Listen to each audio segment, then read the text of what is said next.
Inilah kasus Mahira Dinabilah, mahasiswi Medan.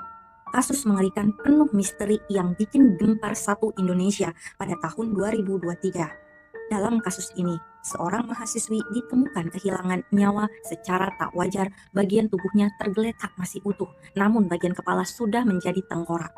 Dan yang bikin merinding, dia meninggalkan sebuah surat misterius yang isinya sangat di luar nalar. Pada tanggal 3 Mei 2023, warga Kompleks Rivera, Kota Medan, berkumpul di depan sebuah rumah yang ditempati gadis bernama Mahira Dinabila.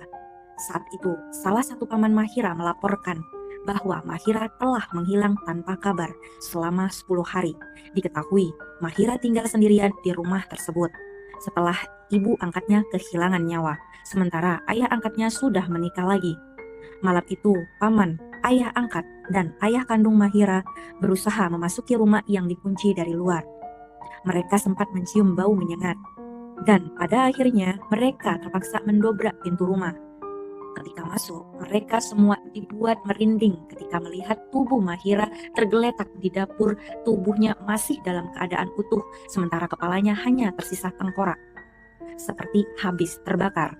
Kasus ini langsung viral di seluruh Indonesia karena ditemukan banyak sekali misteri dan kejanggalan. Di samping tubuh Mahira ditemukan cairan anti nyamuk, namun dalam keadaan tertutup rapat.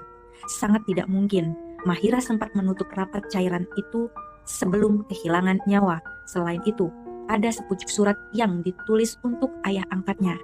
Dalam surat itu, Mahira curhat karena ditinggal sendirian berhari-hari di momen perayaan Lebaran. Namun surat itu penuh dengan kejanggalan karena tulisannya sangat berbeda dengan tulisan Mahira yang selama ini dikenal sahabat dan orang terdekatnya. Selain itu, di dalam surat, Mahira menggunakan kata bapak, padahal sehari-hari dia menggunakan kata papa. Dalam surat itu, Mahira juga menggunakan kata aku, padahal orang terdekatnya tahu Mahira lebih sering menyebut dirinya dengan sebutan Ira. Kejanggalan berikutnya, ayah kandung Mahira terlihat sangat tenang dan tidak syok ketika pertama kali menemukan tubuh Mahira. Dan dia juga mendesak agar pemakaman Mahira dilakukan secepatnya. Karena kasus ini penuh dengan kejanggalan, polisi sampai harus membongkar makam Mahira untuk otopsi. Dan hasilnya sangat mengejutkan. Mahira ternyata kehilangan nyawa akibat perbuatannya sendiri.